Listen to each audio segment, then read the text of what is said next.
اسی بات کو ذرا ہم ایک اور انداز سے بھی بیان کرتے ہیں کہ اس دنیا کے اندر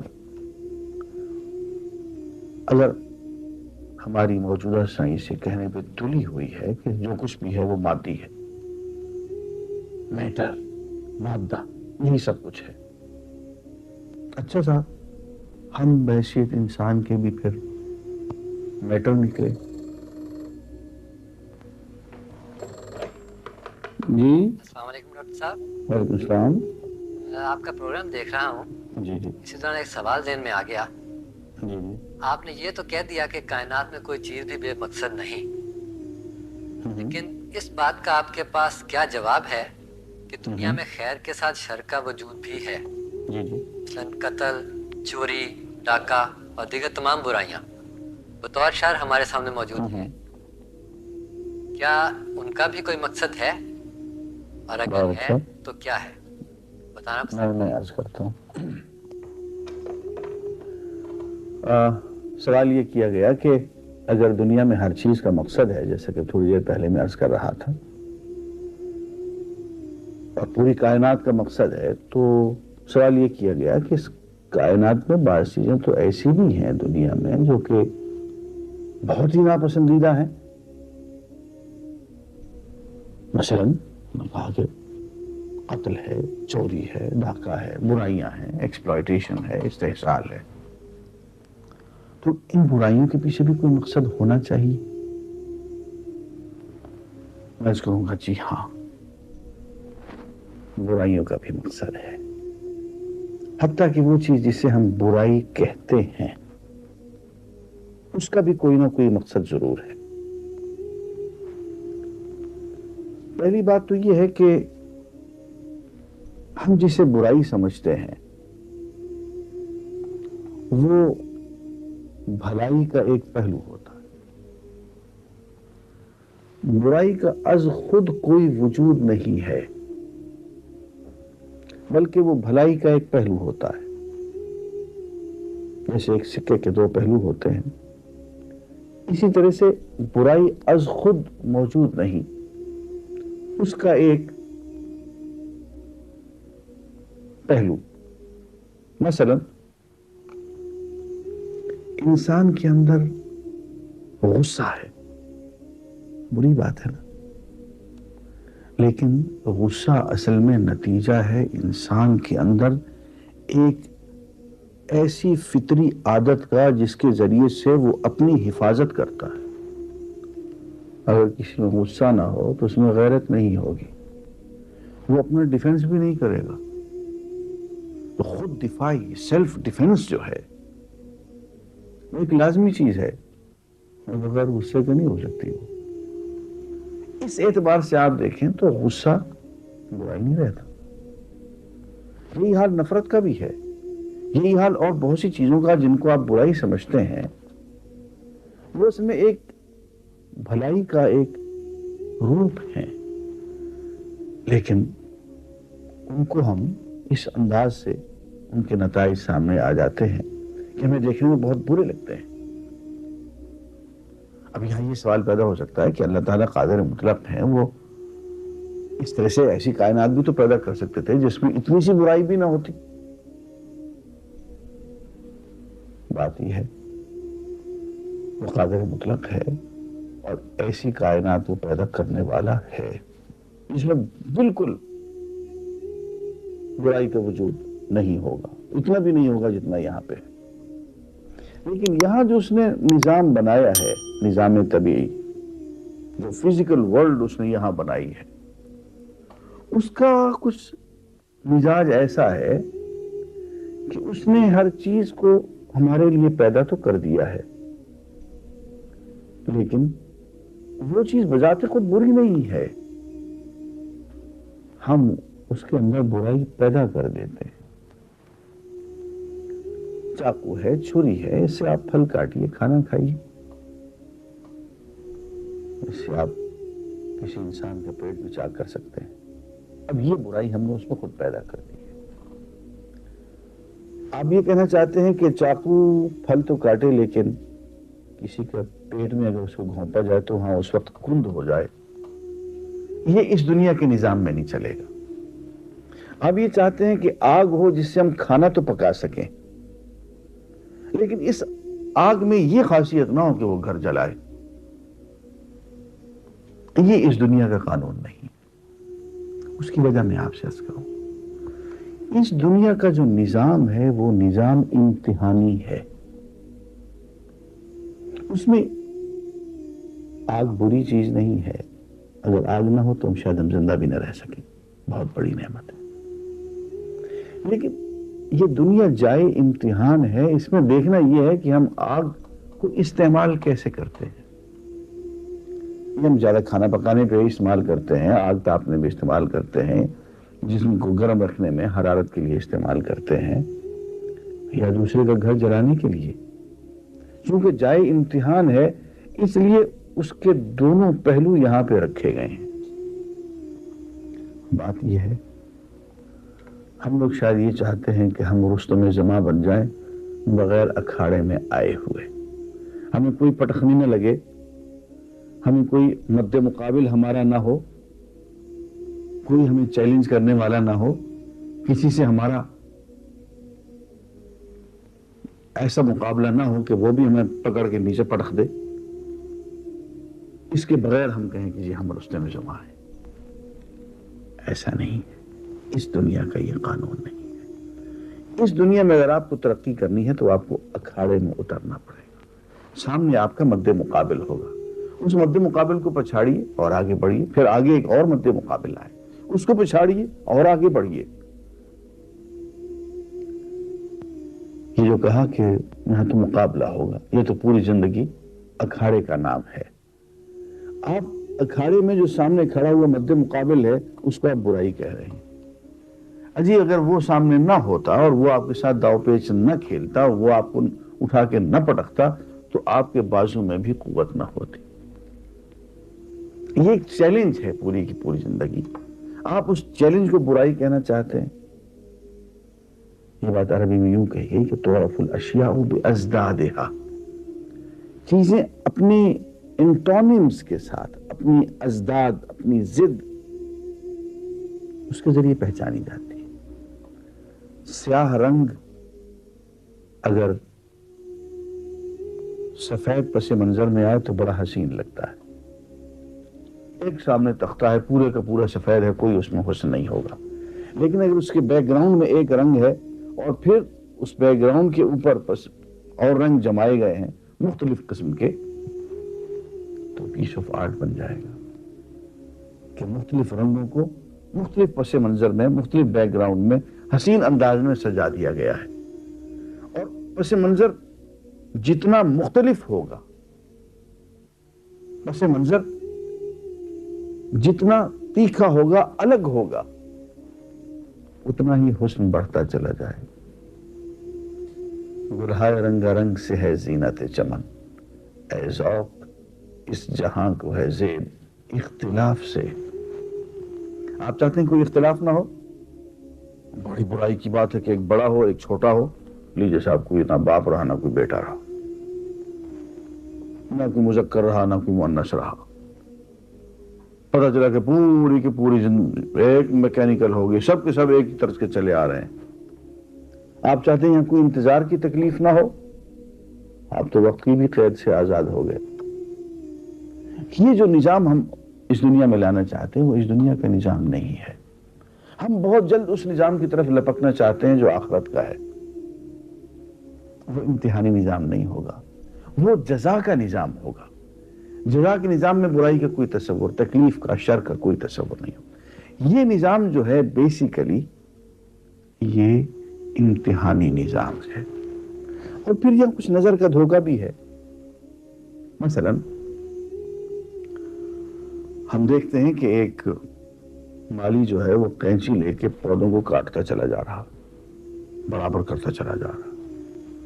اب مالی کے نقطہ نظر سے وہ بہت بڑا خیر کا کام کر رہا ہے، لیکن پودے کی طرف گلا کٹ گیا. پودے کے نقطہ نظر سے وہ برائی ہو گئی، شر ہو گیا.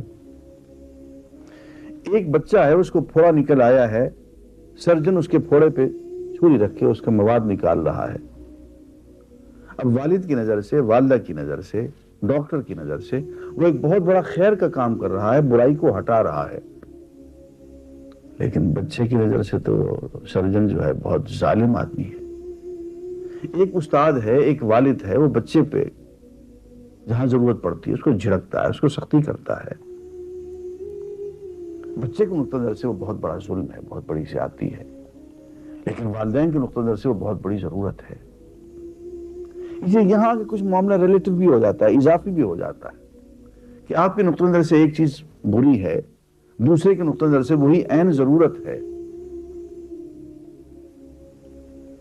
تو اس اعتبار سے اگر غور سے دیکھا جائے تو دنیا میں شر کا وجود بذات خود انٹرنسیکلی موجود نہیں ہے، بلکہ خیر کی ایک ایسی شکل، ایک ایسا پہلو جو ہمارے لیے اس وقت نامناسب لگتا ہے، اس کو ہم شر کہہ دیا کرتے ہیں۔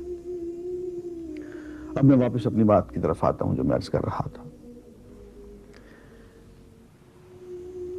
ایک دلیل تو میں نے وجود باری تعالیٰ پہ یہ دی کہ پوری کائنات بامقصد ہے، اس کا کوئی مقصد ہے۔ کائنات کے اگر مقصد ہے تو پھر اس کے پیچھے کوئی ڈیزائنر بھی ہے، کوئی آرکیٹیکٹ بھی ہے، کوئی پلانر بھی۔ دوسری دلیل اس کے دوران سوال آ گیا، میں یہ پیش کر رہا تھا کہ یوں کہا جاتا ہے کہ اس دنیا میں سوائے میٹر کے، سوائے مادہ کے اور کچھ نہیں۔ ہم بھی اوپر سے لے کے نیچے تک مادہ ہی مادہ ہے، میٹر ہے۔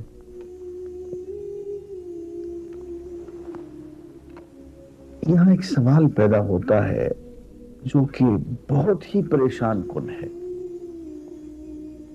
اگر میں سوائے میٹر کے اور مادہ کے اور کچھ نہیں ہوں تو میرے اندر ایک گڑبڑ ہو رہی ہے، وہ آپ کے اندر بھی ہو رہی ہے۔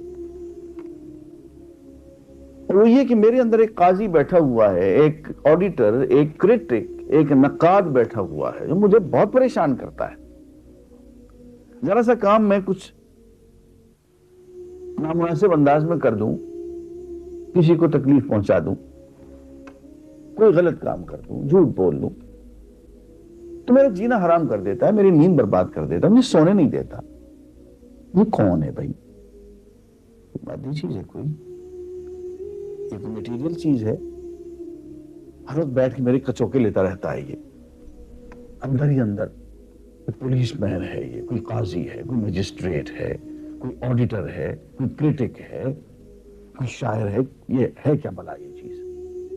اتنی تو میں گواہی دیتا ہوں کہ یہ میٹر نہیں ہے، یہ مادہ نہیں ہے، یہ مادہ سے بالکل ماورا کوئی چیز ہے۔ یہ طبیعت سے اور فزیکل ریالٹی سے بالکل الگ ایک میٹر فزیکل قسم کی چیز ہے جس نے ہماری نیندیں آرام کر رکھی۔ اس کو ہم آپ ضمیر کہہ لیجئے، کانشنس کہہ لیجئے، روح کہہ لیجئے، نفس لوامہ کہہ لیجئے، نام بہت ہیں اس کے، لیکن یہ کوئی بلا ہے ضرور، انسانی ضمیر۔ اور میں اس شخص کا چہرہ دیکھنا چاہتا ہوں جو مجھے یہ کہہ دے کہ یہ ضمیر جو ہے یہ سمتھنگ میٹیریل، یہ کوئی مادی چیز ہے، اس کو چھوا جا سکتا ہے، اس کو ٹٹولا جا سکتا ہے، اس کو لیبورٹری میں ٹیسٹ کیا جا سکتا ہے۔ اگر ہمارے اندر ایک کرشمہ ساز ایسا ہے جس کو آپ لیبورٹری میں ٹیسٹ نہیں کر سکتے، کسی خوردبین سے آپ دیکھ نہیں سکتے، کسی لیبورٹری میں کسی لٹمس ٹیسٹ کے تحت آپ اس کی تیزابیت اور اس کا الکلائن ہونا آپ ثابت نہیں کر سکتے ہیں، تو اس کا مطلب یہ ہے کہ انسان صرف میٹر نہیں ہے، انسان صرف مادہ نہیں ہے، بلکہ وہ اس کے علاوہ بھی کچھ ہے۔ یہاں میں کانٹ کا ایک جملہ دہراؤں گا، وہ خوبصورت جملہ ہے اس کا۔ اس نے two things bewilder me. I'm enchanted by two things. Starry heaven at night, and the voice of conscience within me. کہتے دو چیزیں ایسی ہیں جو مجھے بالکل حیران اور دہشت زدہ کر دیتی۔ ایک تو جب میں رات کو سونے لگتا ہوں تو تاروں بھرا آسمان دیکھتا ہوں، اتنے تارے آپس میں گتھے ہوئے، کہکشائیں کی کہکشائیں، گیلیکسیز کہاں سے آ گئی، کیا ہے اس کا نظام؟ میری حیرت کی انتہا نہیں رہتی۔ اور ایک میرے اپنے ضمیر کی جو اندر آواز ہے، میری سمجھ میں یہ نہیں آیا کہ یہ کون ہے، یہ کیا ہے۔ کوئی ہے جو ہمیں گناہ پہ ٹوک دیتا ہے، کوئی ہے جو ہم میں قربانی کا جذبہ پیدا کر دیتا ہے، یہ کوئی ہے جو ہمیں فرض شناسی کا جذبہ پیدا کر دیتا ہے، یہ میدانی جنگ میں لا کے کھڑا کر دیتا ہے،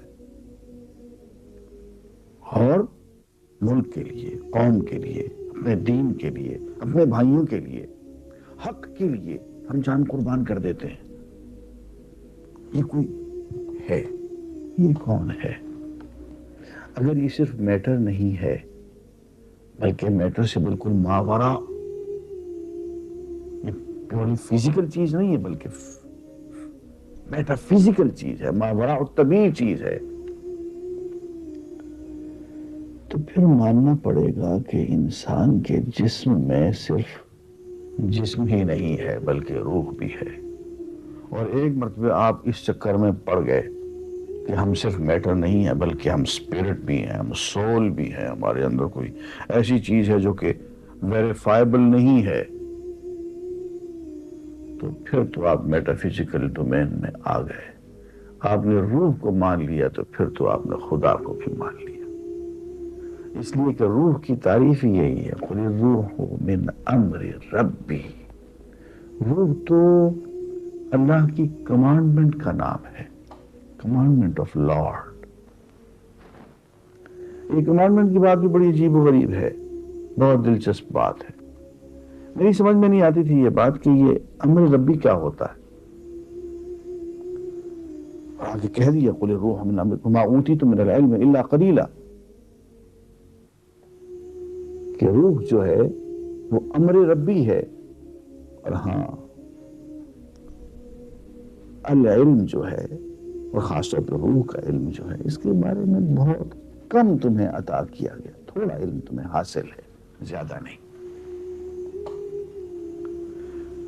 امر ربی، کمانڈمنٹ آف مائی لارڈ، یہ کیا ہوتا؟ یہ بات میں ایک مثال کے ذریعے پیش کیا کرتا ہوں۔ آپ نے دیکھا کہ تیز گام چلی راولپنڈی سے کراچی پہنچ گئی، روک جاتی، اس کا نام آپ نے تیز گام رکھا ہوا ہے۔ لطیفے کی بات یہ ہے کہ آپ دوسرے دن آتے ہیں اور آپ کہتے ہیں کہ میں اپنے والد صاحب کو کل اسی گاڑی پہ چھوڑنے آیا تھا۔ وہ بھائی جس گاڑی پہ آپ اپنے والد صاحب کو چھوڑنے آئے تھے وہ تو کہیں کراچی میں کھڑی ہوئی ہوگی یا بھی راستے میں ہوگی، اس کے ڈبے الگ، اس کا انجن الگ، اس کی سواریاں الگ، اس کا ڈرائیور الگ، اس کا ریلوے سٹاف الگ، اس کی ایک ایک چیز الگ، لیکن آپ کہتے ہیں کہ میں اسی گاڑی پہ کل اپنے والد صاحب کو چھوڑنے آیا تھا، وہ کراچی جا رہے تھے۔ اب کیا چیز ہے جو اس گاڑی کو ایک آئیڈینٹیٹی دے رہی ہے، ایک تشخص دے رہی ہے؟ آپ کہتے ہیں کہ یہی گاڑی، یہی تیز گام۔ بہت باریک سی بات ہے لیکن اس پر ذرا غور کیجئے۔ جبکہ ہر چیز مختلف ہو گئی، وہ گاڑی نکل چکی ہے، اس کا ڈبے، انجن، سب سٹاف، سواریاں، ہر چیز نکل گئی، اس میں سے کچھ بھی یہاں باقی اس وقت نہیں ہے، لیکن آپ کہتے ہیں یہ تو وہی گاڑی ہے، وہی تیز گام ہے، نام بھی آپ نے دیا ہوا ہے اس کو۔ آپ غور کیجئے گا تو آپ کو سوائے اس کی اور کوئی چیز نہیں ملے گی کہ ریلوے اتھارٹی نے ایک حکم نامہ جاری کیا، ایک پروگرام، ایک سکیڈول بنایا، اس میں کہا کہ اس نام کی ایک گاڑی پنڈی سے چلے گی، اس روٹ سے ہوتے ہوئے کراچی چلی جائے گی، اس کا نام تیز گام ہوگا۔ اب یہ commandment of the railway authority نے گاڑی کے چند ڈبوں کو آئیڈینٹی دے دی ہے. جناب والا ہمارا جو یہ جسم ہے یہ ہر آن ہر گھڑی بدل رہا ہے. اس کا ایک ایک ٹشو ٹوٹتا ہے، پھوٹتا ہے، بنتا ہے، سنورتا ہے، بگڑتا ہے، پھر بنتا ہے. یہ جسم ہمارا 7 سال کے بعد بالکل بدل چکا ہوتا. اس کا کوئی ذرہ، اس کا کوئی آیوٹا باقی نہیں ہوتا. آج ایک بچہ پیدا ہوتا ہے 7 سال کے بعد اس کا باڈی جو ہے، جسم اس کی ایک ایک ذرہ اس کا بدل چکا ہوتا ہے، کچھ بھی باقی اس میں نہیں رہتا. 1948 میں پیدا ہوا تو 48 میں میرے جسم کا کوئی حصہ باقی نہیں رہا. 55 میں پھر بدل گیا، 62 میں پھر سب کچھ، اور یوں 7-8 مرتبے جسم کا ایک ایک ذرہ مستقل طور پہ بدل گیا. لیکن میں کہتا ہوں جی میں تو وہی ہوں جو 1941 میں پیدا ہوا تھا. کیا یہ ہوئی تیز گام والی بات نہیں ہوگی؟ میں وہی ہوں. کیا ہوں؟ جسم کا تو ایک ذرہ بھی باقی نہیں رہا، تو پھر میں کیا ہوں؟ امر رب، commandment of my Lord. اس نے ایک حکم دیا ہے کہ یہ شخص 41 میں پیدا ہو کے یوں مسافت طے کرتا ہوا اپنی منزل کی طرف